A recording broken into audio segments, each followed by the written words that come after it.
Opa! Boa Opa, tarde a todos, boa tarde. boa Bom, tarde. aqui estamos aqui, uma satisfação aqui, estamos com o professor Igor Prado aqui. É, bom, eu gostaria de agradecer a todos por estar participando desse projeto que é do Promat, é um projeto do Promat e do DMA, né? Que é um projeto que visa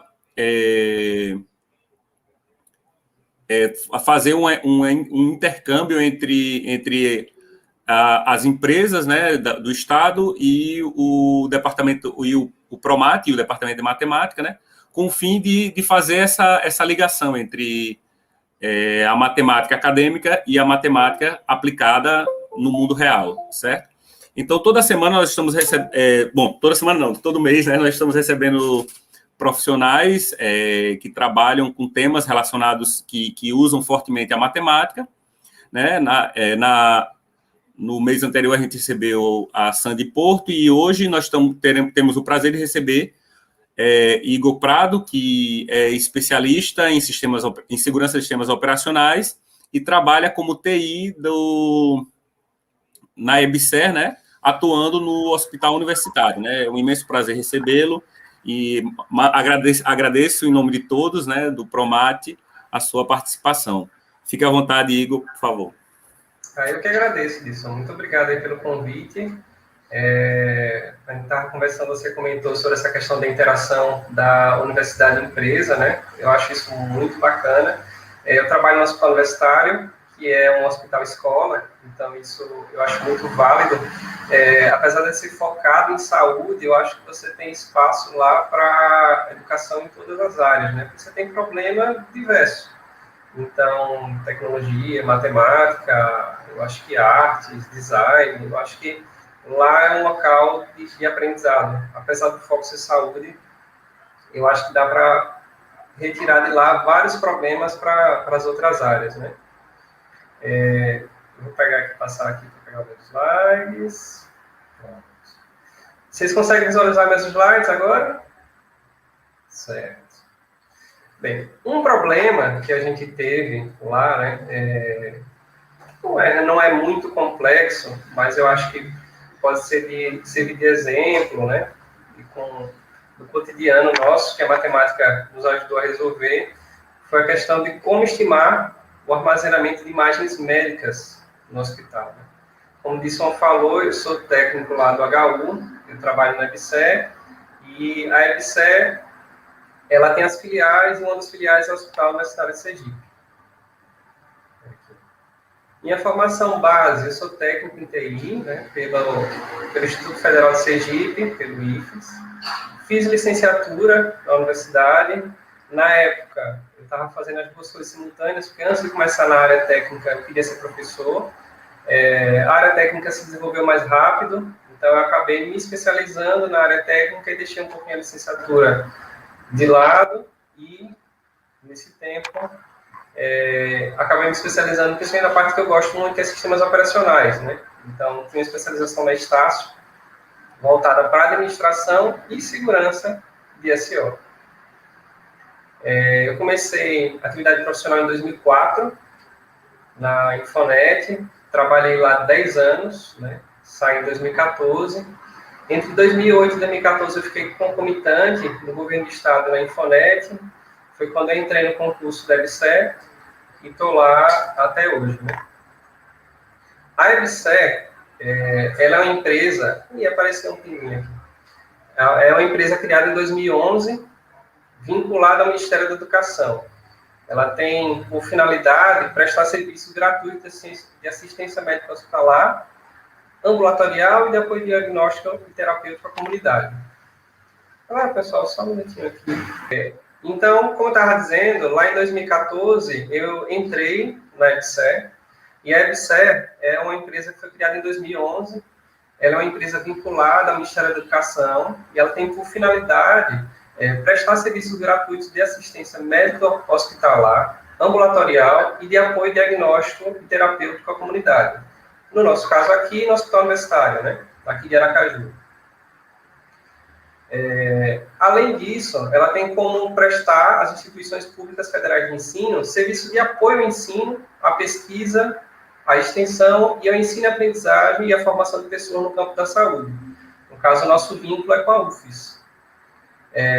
A UFCE hoje, ela é a maior rede de hospitais públicos do Brasil. São 40 hospitais universitários federais, 7.500 vagas de residência médica e multiprofissional, 60 mil graduandos na área da saúde, 100% SUS.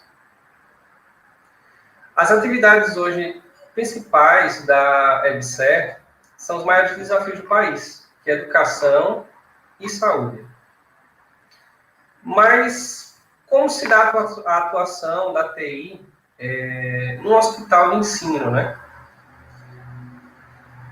Eu ouvi, certa vez, isso numa apresentação nossa, sei lá, que, de certa forma, cada pessoa, cada profissional, independente do cargo, né, da EBSER, ele é um professor, né? Então, a gente tem que entender que tudo é dados. Então, a gente entende que saúde é dados. Não dá para dissociar hoje saúde da coleta e utilização de dados. Porque se você pega qualquer informação, qualquer dado que o hospital gera, um prontuário, uma prescrição, imagens médicas, exames, dados da farmácia, medicamentos, né? Você vai perceber que tudo é dado. E por onde circulam esses dados? Pelas vias da TI, né?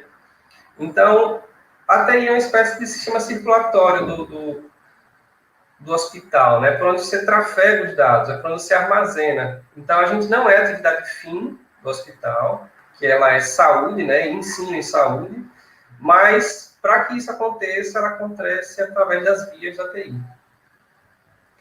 No hospital, a TI ela vai além do administrativo, do convencional, que é computador, impressora, telefone, internet. Hoje, um tomógrafo também tem TI. O laboratório de análises clínicas também tem TI. O raio-x tem TI. A gente monitora até geladeira de medicamento, porque tem medicamentos que você precisa deixar numa temperatura específica.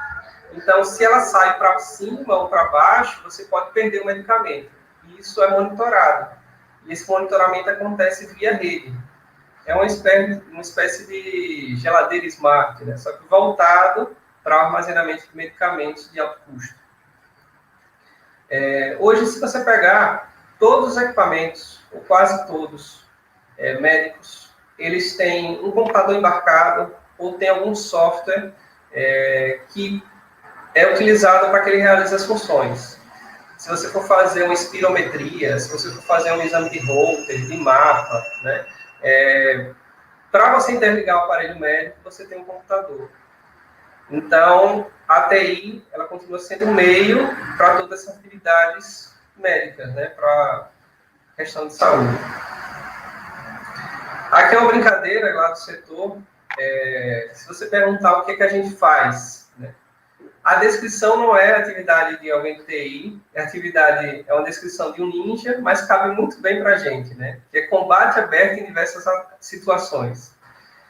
A gente atende o usuário, verifica painel, confere impressora, realiza manutenção, instala telefone VoIP, implanta dashboard, cria script, monitora ativos, e esse asteriscozinho aqui que eu coloquei é justamente para dizer que não é só ativos de TI, né?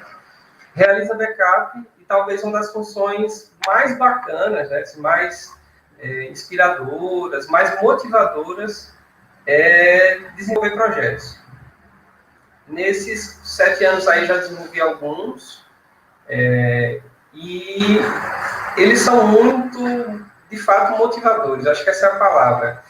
Você se mantém instigado, né? Porque a atividade cotidiana em si ela é um pouco desgastante, né? Você entra na rotina, mas quando você pensa em criar algo, colaborar com algum projeto, né, você se motiva bem mais. Botei 3 exemplos de projetos bacanas lá. O primeiro eu participei bastante, o segundo eu estou inteirado, e tem uma terceira equipe na parte de interface laboratório. Esse primeiro projeto é o que a gente chama de PACS. É um sistema de comunicação de arquivamento de imagens médicas. Confesso que eu tenho muito orgulho dele, porque eu acho que teve um grande ganho de qualidade depois que ele foi implantado, né? Tinha uma demanda que a gente está fazendo da gerência de ensino, que é a transmissão de cirurgia. A gente conseguir interligar focos cirúrgicos com salas de aula ou auditórios para que alunos consigam assistir cirurgia sem ter que aglomerar todo mundo dentro de uma sala, né, cirúrgica. Esse interfaceamento do laboratório ele está em andamento.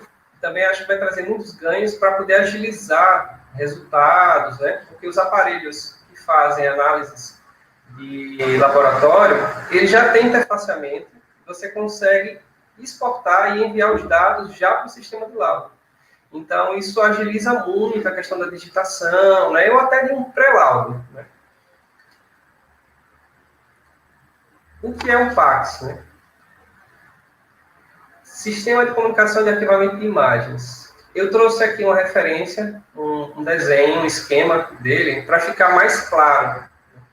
Quando você faz um exame radiológico, seja uma tomografia, um raio-x, uma ressonância, né, um ultrassom, antes de você entrar no HU, o que acontecia? Você faz o exame vai ser revelado, vai mandar para a equipe de laudo. Quando laudar o paciente interno ou o paciente que vai para consultas eletivas, teria que esperar X dias para obter essas imagens e esse laudo. Com o PACS, essas imagens elas são enviadas automaticamente para um servidor, que a gente opera com sistemas operacionais livres, software totalmente open source, e ele fica disponibilizado para todo hospital, seja para o pessoal da rádio, seja para estudantes, né? Seja para compartilhamento em telemedicina, né? Então, você não tem mais aquele tempo de gerar a imagem, revelar a imagem e disponibilizar. Assim que você realiza o exame, qualquer desses equipamentos vai para os servidores e está disponível para qualquer parte do hospital consultar. Benefícios. Economia. Isso é significativamente muito importante, assim, porque uma película de raio-x, de tomografia, ela tem um custo relativamente alto na unidade. Só que a partir do momento que você começa a armazenar isso digital, você não precisa ter esse custo. O tempo, né? Como eu comentei, não é só o tempo da realização do exame, mas da disponibilização das imagens. Isso afeta até no tempo de internamento. Porque se a pessoa, por exemplo, está com problema pulmonar, né? E está esperando o laudo dos radiologistas, sendo que os pneumologistas conseguem ler as imagens de raio-x, você elimina esse tempo. É um passo a menos, né? Você disponibiliza e eles passam a ter acesso direto. Fez o exame, já tem acesso às imagens. E é sustentável, né? É o que a gente chama de TI verde, né? Você elimina papel, você elimina película, plástico, materiais que no futuro precisariam de algum descarte correto e geraria outro custo e hoje você não precisa, você só armazena digitalmente. Mas qual o calcanhar de Aquiles desse serviço, né? Também nem tudo são flores, né? Ele é muito, muito positivo, mas ele tem algo que pesa muito nele, que é o armazenamento. Tudo que é gerado precisa ser armazenado, guardado. Com um agravante. Em 2007, saiu a resolução do CFM, que é o Conselho Federal de Medicina, que diz que laudos, exames, prontuários em papel precisam ser guardados por 20 anos. Se esses materiais do hospital, os prontuários, forem digitalizados, essas imagens médicas, a guarda tem que ser permanente. Então, imagine o quanto de espaço a gente precisa o quanto de armazenamento o hospital precisa para poder manter isso ad eterno, né? E aí, a gente fez algumas soluções, criou alguns ambientes de teste e o sistema entrou em produção. Mas a gente começou a ver que a demanda era muito grande e a gente precisaria estimar, calcular esse crescimento, né? E o quanto de armazenamento a gente precisaria para poder suportar toda a capacidade do HU. Uma questão peculiar. O HU está em expansão, né? Então, novos exames estão sendo iniciados, né? Por exemplo, hoje tem um exame que eu acho que só tem lá no HU, que é de raio-x, chamado estereotaxia. Ele é usado para, acho que é biópsia de mama, né? Então, você tem novos exames e tem o crescimento dos exames atuais. Se a gente tinha 2 máquinas ou 3 máquinas de ultrassom, hoje a gente deve ter 6, 8, né? E a ressonância está começando a ser implantada. Então, você tem um crescimento na quantidade dos exames que você já tinha e exames novos. E como é que a gente pode estimar isso? A gente precisa listar todos os tipos de exames armazenados. Cada um tem uma sigla, né? Aqui o CT, de tomografia, raio-x, mamografia, ultrassom, ressonância e outros. A gente precisou ter uma amostragem, pelo menos de 1 ano, para definir um tamanho médio de cada tipo de imagem, porque cada exame ele tem uma característica peculiar. Por exemplo, a tomografia, elas são vários cortes seus na vertical. Então, cada corte dessa é como se fosse uma foto. Então, você tem um corpo e ela vai fatiando. Cada imagem dessa, você pode ter uns 500K, 600K, mas você tem milhares de imagens a depender do tamanho do corte que você precisa. Então, num caso extremo, né, que a gente teve lá, foi o corpo todo que precisou passar por esse exame, o exame chegou a 8 GB, né? Mas, no geral, tirando essa exceção, a gente percebeu que ele gira o maior até hoje, tirando essa exceção, vai em torno de 2 GB, e o menor, 600 MB, 500 MB. Então, a gente definiu uma média de 1 GB por exame. O raio-x é uma imagem de alta resolução, em torno de 25 MB. A mamografia é ainda maior, em torno de 50 MB. A ultrassom pode ser vídeo ou imagens pequenas. E aí ela tem, vai depender do formato, né? Você vai ter uma variação de kbytes. A ressonância magnética a gente não tem uma amostragem definida ainda, porque está começando agora. Então, depois que a gente identifica todos esses tipos de exames e o tamanho de cada um, a gente define o tamanho médio de cada tipo e identifica a média diária também para cada exame. A gente tem hoje, por exemplo, mais ou menos, por exemplo, né, para esses 3 exames, uma média de 30 pacientes dia de tomografia, 90 pacientes de raio-x, 80 pacientes de ultrassom. Eu estou botando 20, mais ou menos, ultrassons para cada aparelho. Os aparelhos para pacientes externos, né? Tem, acho que mais 2 internos, mas eu estou colocando isso como estimativa. Então, você tem esse cálculo. Você percebe que tem uma diferenciação de tamanho para cada tipo de exame. Por fim, o que é que a gente faz? A gente converte depois que a gente tem todos esses dados, a gente converte a média anual para uma média anual e aplica uma taxa de compressão. Porque o sistema de armazenamento que a gente adotou, ele consegue comprimir sem perda, né, que é uma exigência, né, para esse tipo de exame, 1,5 vezes. Então, para cada giga armazenado, disponível, eu consigo armazenar 1,5 GB.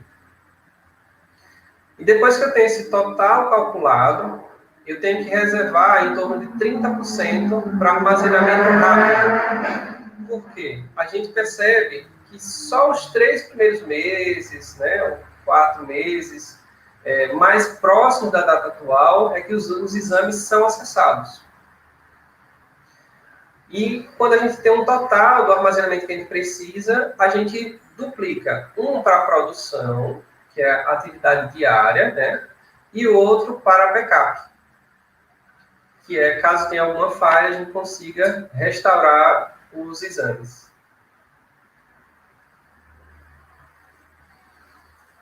Pessoal, acho que eu não sei se falei muito rápido, mas se vocês quiserem eu posso voltar ou a gente pode ir comentando. Eu não sei se ficou muito claro a parte dos exames. Deixa eu voltar aqui.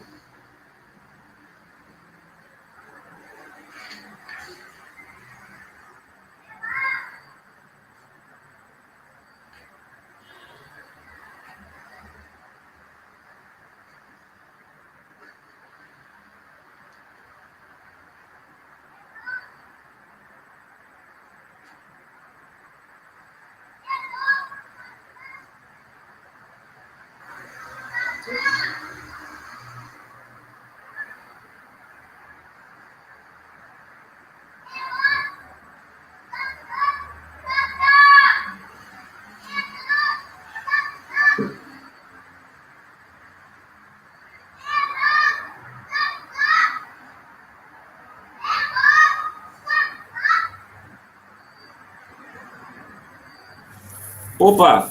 Oi, Igor. Oi. Não, eu acho que ficou, a apresentação foi ótima. Não, eu acho que tem que apresentar o que você achou que era importante. Acho que é importante porque a gente abre espaço para as perguntas, né? Certo.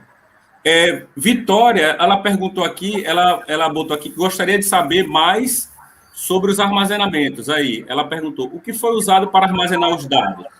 Certo, certo. Veja, Vitória, a gente tem... Deixa eu voltar aqui naquela parte do slide, não sei... Tinha aquele pinguinzinho e o tubarão, né? Na verdade, é uma representação dos sistemas operacionais que a gente usa, né? A gente usa Linux como servidor, ele é o PAX, e o armazenamento a gente usa FreeNAS, né? Que é um sistema operacional voltado para armazenamento e para storage, né? E é baseado em FreeBSD, que é o de software livre. E então a gente montou 2 servidores para a gente evitar falha, vamos dizer assim. A gente tem backup disso, replicação, mas a ideia é que você tenha um sistema que administra a comunicação entre os equipamentos e um que cuide só do armazenamento. Então, um recebe e manda para ele guardar. Não sei exatamente se foi essa... Você quer que fale mais um parte do sistema de arquivo? É relacionado a isso que você queria saber?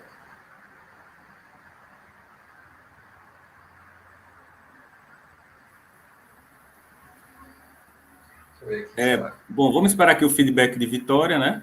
Não, tranquilo. Deixa eu complementar aqui isso. A partir dessa experiência que a gente teve, né, a gente hoje está saltando de 12 terabytes para ter 100 terabytes, né, disponível para livre. Em 7 anos a gente ocupou isso. Claro que com compressão, né? Assim, esses 12 terabytes são bem mais. Mas se você for numerificar isso, dá milhões e milhões de imagens, sabe? É um número muito grande e a gente ficava preocupado pelo fato de ter que armazenar isso para toda a vida, né? O que é que a gente pretende, né? Criar, vamos dizer assim, versões ou tempos, cortes temporais. Tipo, o último ano fica em armazenamento rápido, né? Os últimos 5 anos fica em armazenamento tradicional. 5 anos para trás vira arquivo.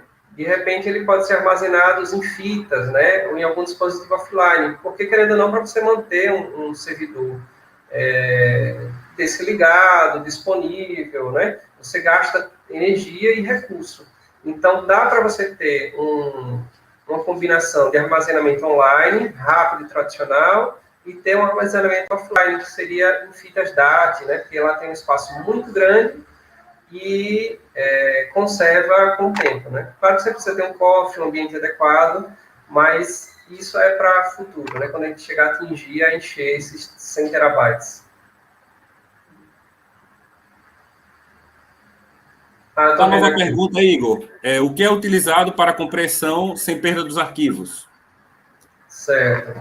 Então, há uma regulamentação que você não pode comprimir diretamente os arquivos, porque elas são imagens para diagnóstico, né? Então, se você pegar uma mamografia, ela tem que ter um nível de detalhe de X megapixels. Se você comprime, você perde, você pode afetar no diagnóstico.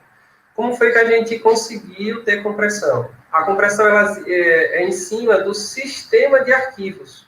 Então, por exemplo, imagine que você tem uma forma e você está botando várias coisas dentro dela. Ao invés de você comprimir os itens, você comprime a forma, de uma forma, né, assim, tecnológica que não afete os arquivos. Então, a gente usa compressão em sistema de arquivo. O sistema de arquivo é o ZFS. O professor Gastão aqui agradeceu pela apresentação e o Jonathan Leite aqui está perguntando, a compressão que foi feita foi na imagem total, a imagem em si, nas partes das imagens, ou foi feita na compressão do dado como uma estrutura de dados em si, tipo o INRAR? Bom, acho que você entendeu melhor a pergunta do que eu. Foi no sistema de arquivo, Jonathan. Na verdade, é uma compressão. É pouco comum no Windows, mas no sistema Unix você consegue o sistema de arquivos ser comprimido. Se você der uma lidazinha sobre o ZFS, você vai ver que ele é bem eficaz. Tá certo, obrigado, Igor. Vamos ver se tem mais alguma pergunta aqui. Não, acho que o pessoal está... Ô, Igor, qual é o limite aí de armazenamento que você falou? Que vocês ainda não alcançaram? Olha, até porque é bem recente disso. Tem coisa de, acho que 2 semanas ou 3, a gente adquiriu um storage e aí a gente saiu de 12 terabytes para 100 tera, né? A gente não fez a migração ainda, mas foi bem perto da hora, assim. Foi nos 98%, a gente já enchendo e o equipamento chegou, né? E a gente... na época a gente não tinha esse equipamento profissional, é o primeiro storage da gente, a gente tinha montado com servidores domésticos, né, vários HDs, e o software, ele deu esse quê de empresarial, né, de enterprise. E aí, no caso, agora com o storage, a gente tem uma solução profissional para isso e para durar alguns anos, né? E agora é pensar na estratégia de como ir gerenciando esse espaço e depois de um certo tempo que realmente não for consultado, ser arquivado para liberar, né? Ah, sim. O professor Gastão fez aqui uma pergunta. Não é realizada uma compreensão na imagem em si ou conjunto de imagens? Não, no caso. É no sistema de arquivos, é onde as imagens são armazenadas. A gente não tem, até porque se fosse comprimir imagem a imagem, como o volume é muito grande, por exemplo, se você recebe uma tomografia, ela pode ter 800, 1000 imagens. Se você fosse reservar processamento para cada imagem, você ia ter que ter um supercomputador, né? Para ficar processando real-time, né? E desprocessando real-time também. Então, o que é que a gente faz? A gente manda para o servidor de armazenamento e ele comprime o sistema de arquivo. É como se fosse a forma. O que recebe é que é comprimido, entendeu? É como se fosse um bloco.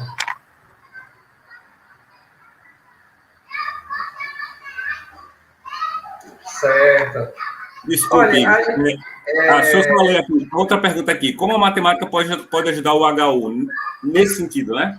Sim. Veja, quando eu estava fazendo aqui a apresentação, eu pensei, nessas descrições que eu fiz, eu pensei em fazer descrito e não em fórmula matemática, né? Porque senão, de repente, eu acho que fica mais fácil descrever, porque poderia dar a opção a vocês de pensar em alguma forma de otimizar isso, né?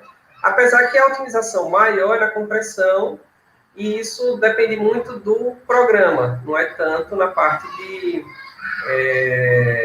de cálculo em si, né? Mas, por exemplo, conversando com os colegas lá, a gente tem outras áreas, né, que a gente precisa devido ao crescimento do hospital. Por exemplo, a gente tem um prédio novo da maternidade. Quanto de banda de internet a gente precisa para tantos dispositivos, né? Imagine que esse prédio novo tem ponto de rede até nos leitos. Então, tudo isso é dados, tudo isso... Então, a gente precisa, talvez, segregar as áreas, né? Tipo, eu fiz uma apresentação de armazenamento para PACS, mas, por exemplo, você tem armazenamento de arquivos normal, você tem cálculo de armazenamento de laudos, você tem essa parte de tráfego de banda, né? Então, você tem armazenamento para um hospital que precisa guardar tudo digital, você precisaria documentar tudo isso e ter explicitamente calculado, né? Em forma de fórmula. Porque, por exemplo, se eu aumentar um exame, como é que eu acrescento na fórmula? Se aumentar a média de exames de um determinado tipo, né? Como é que eu posso mapear isso, né? Então, talvez uma ajuda seria documentar isso matematicamente para que ele ficasse uma espécie de algoritmo, né? Uma descrição que, independente do que acontecesse no sentido de crescimento ou redução, a gente sempre teria esse número fixo, né? Esse número calculado, não fixo, desculpa. Muito obrigado, Igor. Tem mais uma pergunta aqui de Vitória. Os pacientes só têm acesso aos exames durante as consultas ou existe alguma interface para consulta? Tem uma interface, ela está em teste, mas o pessoal não disponibilizou para fora, Vitória, por enquanto. Mas por receio, porque a gente teve, não agora, né? Teve algumas invasões em outros órgãos federais, e a sede da EBSER, em Brasília, pediu para tomar muita cautela com qualquer disponibilização de serviço externo. Então, se a gente tem um serviço hoje e vai disponibilizar ele para a internet, você tem que ter um conjunto de políticas de segurança para que evitar qualquer tipo de acesso indevido, né? E se acontecer, que seja o mínimo possível. Então, você tem que formular uma política de segurança para possibilitar isso, né? Como a gente teve muito incidente aí, STF, STJ, né, e vários outros órgãos. Eu li semana passada, acho que até o Tesouro, né, teve problema com... Hoje não é tanto invasão, é ransomware, né, que é sequestro de dados, né. Então, a gente tem muito cuidado com isso. Então, eles pediram para ter muita cautela antes de disponibilizar, ter uma política de segurança muito bem definida. Ô, Igor, então quer dizer que não é um problema, a questão de compartilhar pela internet não é um problema, não, assim, em relação a dados, não? Porque você disse que você armazenar e retirar a informação tem um custo, não é isso? É porque é o seguinte, é como acontece hoje na rede particular, né? Você vai fazer um exame e ele gera, o seu prontuário é o seu login e ele gera uma senha aleatória, né? E aí, quando você vai acessar, você digita essa senha e tem acesso ao sistema. A preocupação do pessoal é que esse acesso, ele tenha uma política de segurança definida, né? De, por exemplo, primeiro, seguir todos os padrões de segurança para evitar qualquer coisa, mas nada é 100% seguro.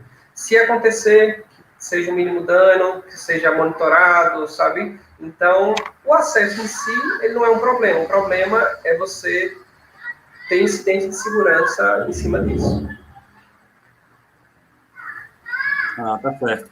Bom, pessoal, vamos ver se tem mais alguma pergunta aqui. Não tem mais nenhuma pergunta no YouTube. Bom, eu acho que já houve bastante perguntas, né? E já foram bem respondidas. E eu acho que Igor vai ficar à disposição, assim, caso vocês tenham mais alguma dúvida, depois, né? Depois de assistirem novamente a palestra, a gente pode passar para Igor, e Igor, na medida do possível, pode ajudar a gente nesse sentido. Tá certo, pessoal? Então, fica aí a oportunidade para depois, tá? Eu gostaria de agradecer mais uma vez a participação de Igor, né, pela excelente material aí que apresentou para a gente e pelos esclarecimentos, né, em relação a todos os questionamentos aí, tá? Eu gostaria de agradecer a todos que participaram também aí pelo YouTube, tá certo? E próximo mês a gente está de volta, tá certo, pessoal? Muito obrigado e até a próxima. Até a próxima. Eu que agradeço, viu? Até mais. Valeu, Igor. Valeu, um abraço. Tchau.